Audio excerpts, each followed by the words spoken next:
और चलिए अब बात करेंगे विस्फोट की सबसे पहली खबर की। सबसे पहली खबर, सबसे बड़ी जानकारी यह है कि रूस के खिलाफ अमेरिकी सेना की तैयारी देखने को मिल रही है और पैट्रियट सिस्टम के आधुनिकीकरण पर यह जोर दिया जा रहा है। मिसाइल की स्पीड और क्षमताएं बेहतर की जाएंगी, ये जोर दिया जाता है। तो खबर क्या है जान लीजिए।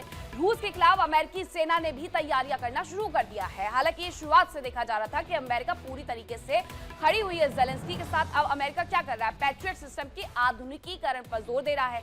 मिसाइल की जो स्पीड है, जो क्षमताएं हैं, उन्हें बेहतर करने की तरफ बढ़ रहा है। तो ये जो मिसाइल है उनका इस्तेमाल किया जाता है इस पूरे युद्ध के दौरान, यानी रूस और यूक्रेन युद्ध के दौरान। लेकिन अब अमेरिका की जो तैयारी है पैट्रियट मिसाइल को लेकर के, वो देखने को मिल रही है। और अब इस तरीके से कहीं ना कहीं अमेरिका खुले तौर पर मिसाइल की जो स्पीड और क्षमताएं हैं उन्हें बेहतर करने में लग गया है। अब एक्सपर्ट्स ये मान रहे हैं कि हो सकता है एक बार फिर से यूक्रेन की तरफ जो अमेरिका का झुकाव है वो हो रहा है, क्योंकि अमेरिका बार बार ये कह रहे हैं रूसी राष्ट्रपति को लेकर के कि उनके जो क्षेत्र कब्जाए हुए हैं वो ज़ेलेंस्की को दे देना चाहिए। ज़ेलेंस्की हालांकि इसके लिए तैयार नजर नहीं आ रहा है, लेकिन शुरुआत से ही हम ये देख रहे हैं कि ज़ेलेंस्की के साथ अमेरिका खुल करके इस जंग में साथ निभा रहा था। अब एक और जानकारी आ रही है, वो भी जान लीजिए। अंतरिक्ष में जंग की तैयारी में है रूस। अब ये तैयारी अंतरिक्ष में जंग की कैसे हो रही है वो मैं आपको बताती हूँ। इस दौरान सैटेलाइट को खतरा हो सकता है, ये जानकारी मिली है। स्टारलिंक के सैटेलाइट को भी खतरा हो सकता है। स्टारलिंक किसका है? स्टारलिंक एक्स के मालिक का है। और अब ऐसे में स्टारलिंक के सैटेलाइट को भी खतरा हो सकता है, ये जानकारी मिल रही है। तो ये बड़ी तैयारी की जा रही है। दो जानकारी हम आपको बता रहे हैं। अमेरिका में आखिरकार रूस यूक्रेन युद्ध को लेकर के क्या तैयारियां चल रही है। एक तरफ अमेरिका है जो कि मिसाइल की स्पीड और क्षमताएं बढ़ाने की तरफ ध्यान दे रहा है, तो दूसरी तरफ रूस की जो तैयारी है वो भी मजबूत नजर आती है। अंतरिक्ष में जंग की तैयारी रूस की तरफ से की जा रही है और इसके लिए बाकायदा सैटेलाइट जो है उन्हें खतरा बताया जा रहा है। इससे खतरा हो सकता है स्टारलिंक के सैटेलाइट को, स्टारलिंक का जो सैटेलाइट है उससे भी खतरा हो सकता है, ये बड़ी बात है।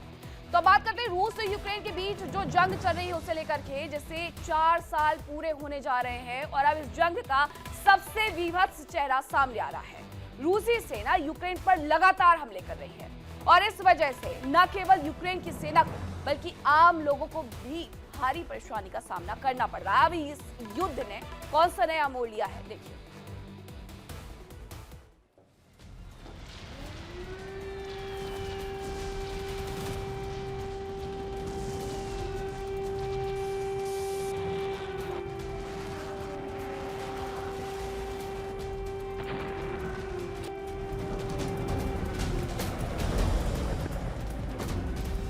रूस के हमलों को देखकर ऐसा लगता है जैसे ये युद्ध अब अंतिम चरण में है। जैसे पुतिन साल 2026 में अपने टारगेट को पूरा करने के लिए पूरा जोर लगा रहे हैं, यानी जंग के 4 साल पूरे होते होते ये जंग खत्म होने जा रही है।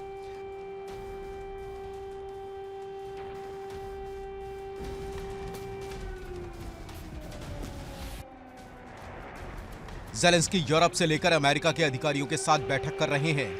रूसी अधिकारी भी बैठक में शामिल हैं, लेकिन अब तक कोई ठोस कामयाबी नहीं मिल पाई है, बल्कि जंग एक नए मुकाम तक पहुंच रही है।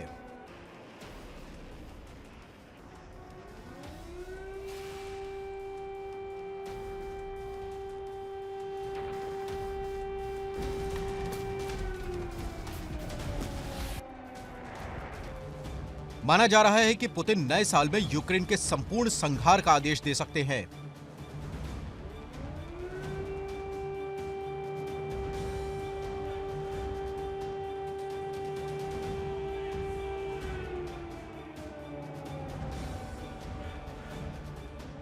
पुतिन की ओर से तबाही का ग्रीन सिग्नल मिलने के साथ ही रूस की सेना यूक्रेन में ऐसी बारूदी बारिश करेगी जो यूक्रेन के इतिहास में सबसे भीषण होगी।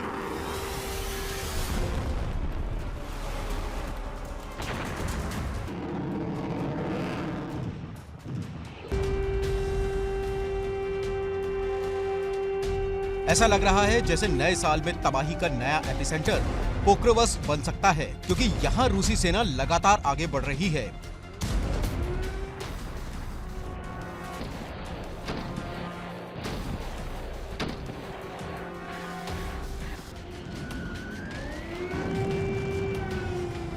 बीते 2 दिन में रूस ने यूक्रेन में सबसे भीषण हमले किए। यूक्रेन के 10 शहरों पर भारी हमले किए गए। रूसी सेना ने मिसाइलों से ताबड़तोड़ अटैक किए। माना जा रहा है कि यहाँ तबाही फैलाकर इन्फेंट्री के लिए रास्ता तैयार किया जा रहा है।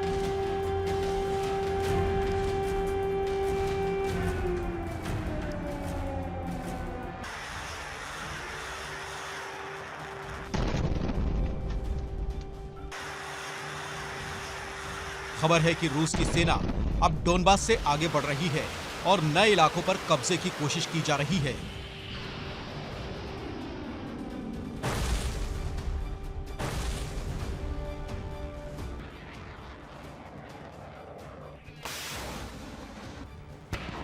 क्रेमलिन के जवानों ने डोनेट्स्क, निप्रोपेट्रोव्स्क और खार्किव में जबरदस्त हमले किए। इन पर लॉन्ग रेंज ड्रोन से अटैक किया गया, साथ ही मिसाइलों से भी हमले किए गए और ऐसा ही प्लान ओडेसा में भी लाया जा सकता है।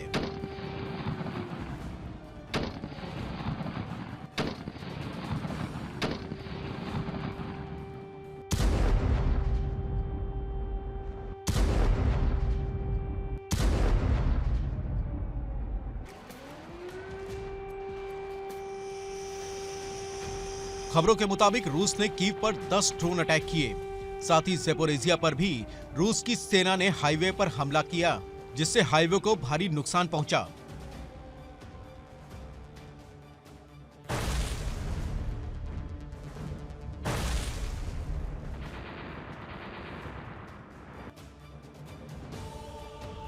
रूस ने पोक्रोव्स्क में यूक्रेन की सेना के खुफिया ठिकाने को नष्ट कर दिया। यहां यूक्रेन के जवानों के छिपे होने की जानकारी मिलते ही रूसी सेना ने जबरदस्त हमला किया।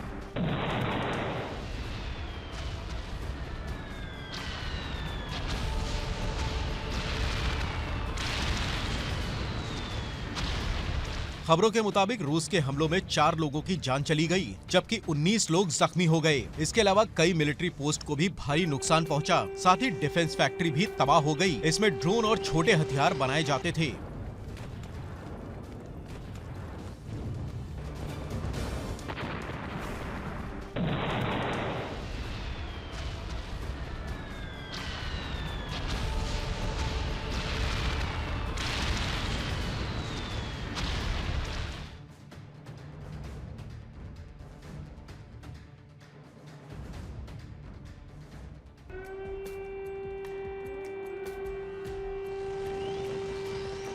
सूमी में भी रूस की आर्मी आगे बढ़ रही है। यहाँ कई जगहों पर रूस ने जीत दर्ज की।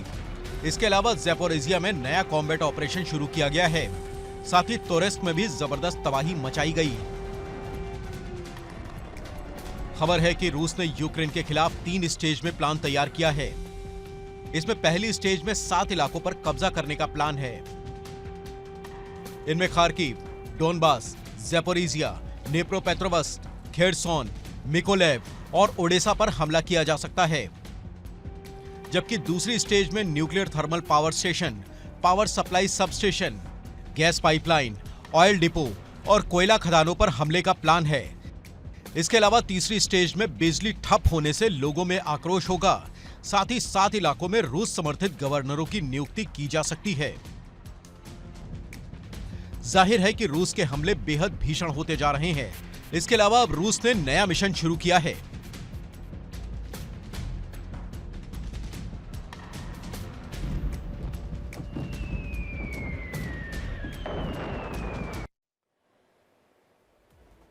और अब बात यूक्रेन के ओडेसा पोर्ट की करते हैं, जहां रूस का अटैक देखने को मिला है और रूस के हमले से पोर्ट को इस दौरान भारी नुकसान पहुंचा है। ओडेसा में मौजूद सड़कों को भी नुकसान पहुंचा है। तो बार बार इस तरीके के हमले देखने को मिल रहे हैं। अब ये हमला कहां हुआ? यूक्रेन का जो ओडेसा पोर्ट है वहां पर हुआ है। किसकी तरफ से किया गया है? रूस की तरफ से किया गया है। पोर्ट को भारी नुकसान पहुंचा है, सड़कों को भी नुकसान पहुंचा है। पोर्ट के आसपास तक जाने के लिए, पोर्ट तक जाने के लिए जो सड़कें हैं उन्हें भी नुकसान पहुंचा है। उसके बाद की ये जो तस्वीरें सामने आई हैं, जरा ये देखिए कि ये कितना विभत्स हमला था, जिसकी वजह से पोर्ट पर पूरी जो आग लगने की घटना है उसे तक कैप्चर किया गया है। जरा ये विस्फोट देखिए, ये विस्फोट इतना भयावह था, इतना भयानक था, इसकी आवाज इतनी तेज थी कि इसे दूर तक सुना गया है। अब उसके बाद की जो तस्वीरें हैं वो हम आपको दिखा रहे हैं कि आखिरकार किस तरीके से रूस ने यूक्रेन के ओडेसा पोर्ट पर यह अटैक किया और उस पोर्ट को निशाना बनाया।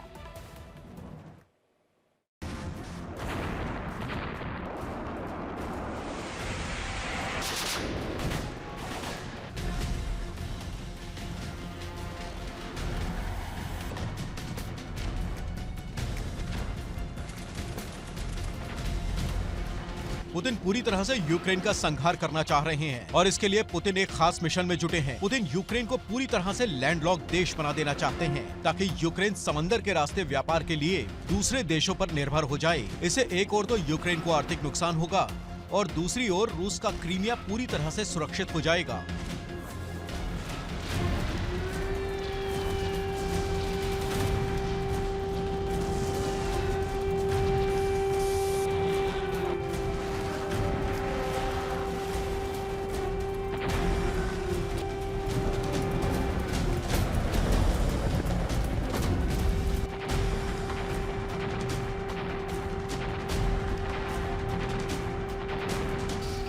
पुतिन मिशन ओडेसा में जुटे हैं।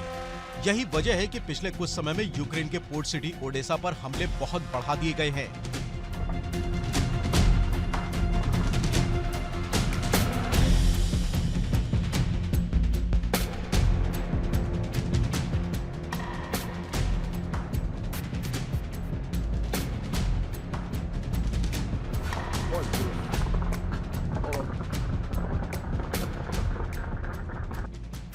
खबर है कि पुतिन ने ओडेसा पर कब्जे की तारीख तय कर दी है। ओडेसा पर कब्जे के लिए मार्च 2026 तक की डेडलाइन दी गई है।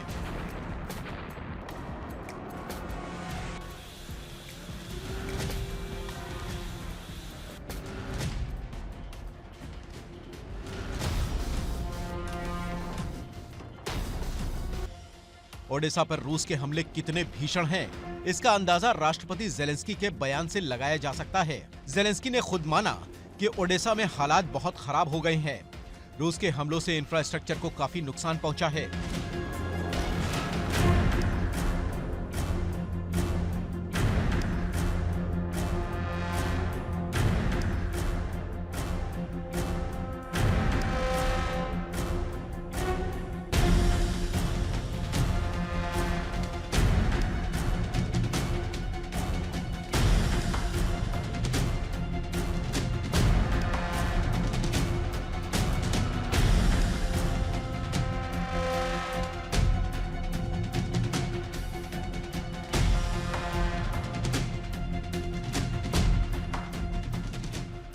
रूस ने ओडेसा के पिवदेन्नई बंदरगाह पर जबरदस्त अटैक किया।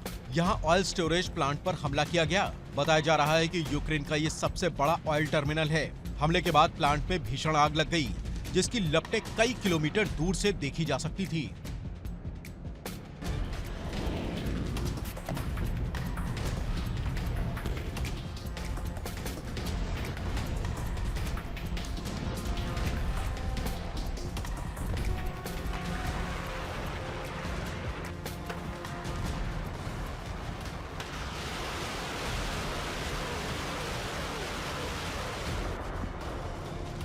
हालात ऐसे हो गए कि प्लांट में तबाही के बाद पास की मुख्य सड़क पर भी तेल फैल गया। रूसी सेना ने प्लांट पर बैलिस्टिक मिसाइलों और ड्रोन से हमला किया था।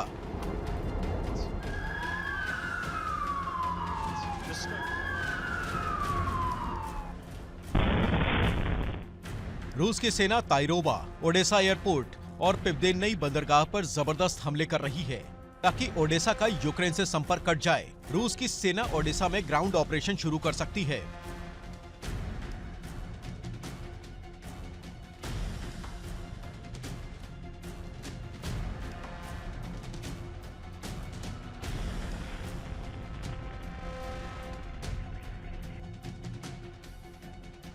उधर क्रेमलिन के जवान खेरसौन से आगे बढ़ सकते हैं। रूस नेप्रो नदी क्रॉस करके माइकोलेव की ओर बढ़ सकता है।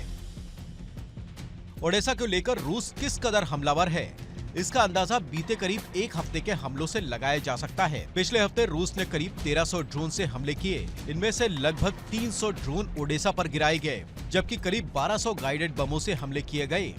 इनमें से लगभग 200 गाइडेड बम ओडेसा पर ही गिराए गए।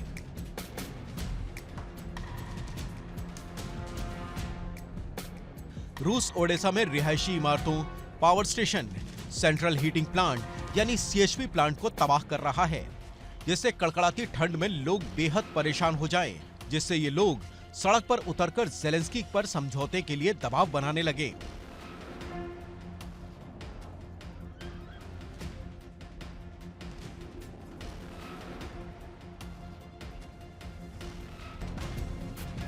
ओडेसा पर हमलों से पोलैंड टेंशन में है, क्योंकि अगर रूस का ओडेसा पर कब्जा हो जाता है तो बाल्टिक ब्लैक सी कॉरिडोर लटक सकता है। दरअसल अक्टूबर 2020 में यूक्रेन और पोलैंड के बीच समझौता हुआ था, जिसके तहत पोलैंड से ओडेसा पोर्ट तक रेल नेटवर्क बिछाया जाना था। लेकिन 2022 में जंग की शुरुआत के बाद इस योजना पर काम शुरू नहीं हो पाया।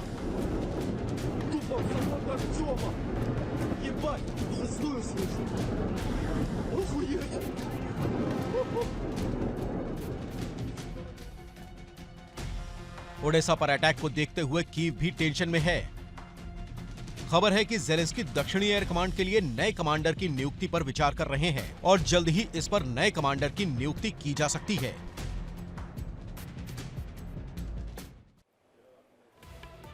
जहां एक तरफ रूस जबरदस्त हमले कर रहा है, तो वहीं यूक्रेनी सेना भी रूस पर बराबर से पलटवार कर रही है, जिससे राजधानी मॉस्को समेत कई शहर दहल रहे हैं। अब कहां-कहां ये अटैक किया गया है, आपको अपनी रिपोर्ट में दिखाते हैं। Без цього, на жаль, у час війни, але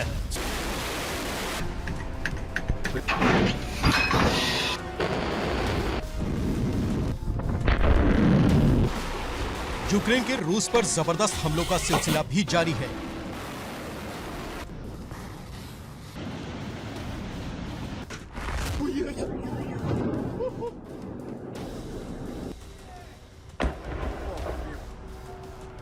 क्रीमिया पुतिन की कमजोर नस है और ज़ेलेंस्की की सेना लगातार क्रीमिया में तबाही मचा रही है।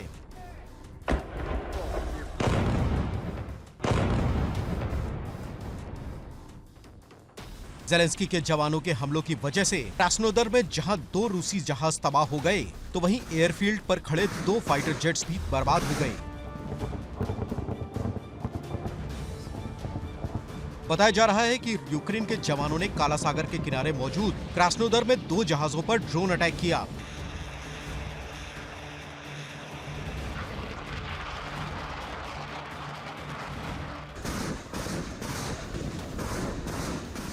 खबरों के मुताबिक ड्रोन हमलों की वजह से जहाज के डॉक पर आग लग गई, जो जल्द ही एक बड़े इलाके में फैल गई और ये जहाज तबाह हो गए।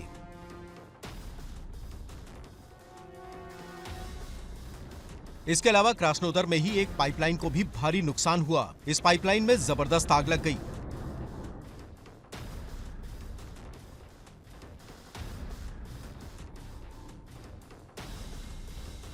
रूस की सबसे ज्यादा टेंशन वहां अचानक होने वाले हमलों से बढ़ रही है।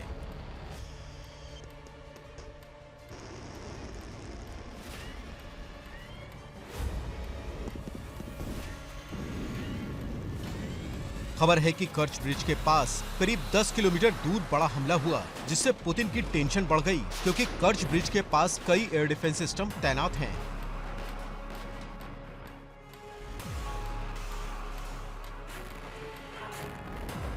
ऐसा ही एक हमला रोस्तोव-ऑन-डॉन में भी हुआ। खबर है कि यहां स्टेशन पर लगी आग में रूस विरोधियों का हाथ होने का शक है। यह स्टेशन बेहद महत्वपूर्ण है, क्योंकि यहां से ट्रेन के जरिए फ्रंट लाइन पर रूसी जवानों को हथियार सप्लाई किए जाते हैं। बताया जा रहा है कि यहां से डोनेस्क और ज़ैपोरिज़िया को हथियार और रसद की सप्लाई की जाती है।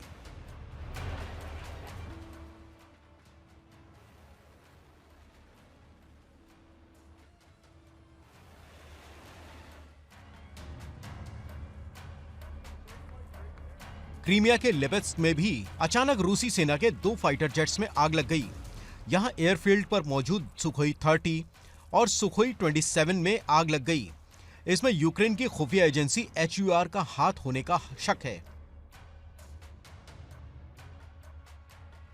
यूक्रेन की सेना फ्रंटलाइन पर भी हमले कर रही है।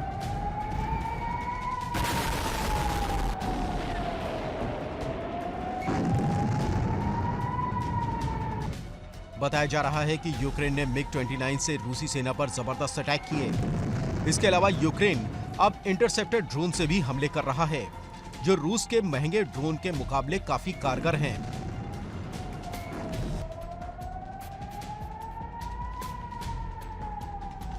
बताया जा रहा है कि लीमन में रूस और यूक्रेन के बीच आमने सामने की जंग जारी है। यहां यूक्रेन का फिनिक्स ग्रुप हमले कर रहा है। इसमें रूस के कई वाहन और हथियार नष्ट होने का दावा किया जा रहा है।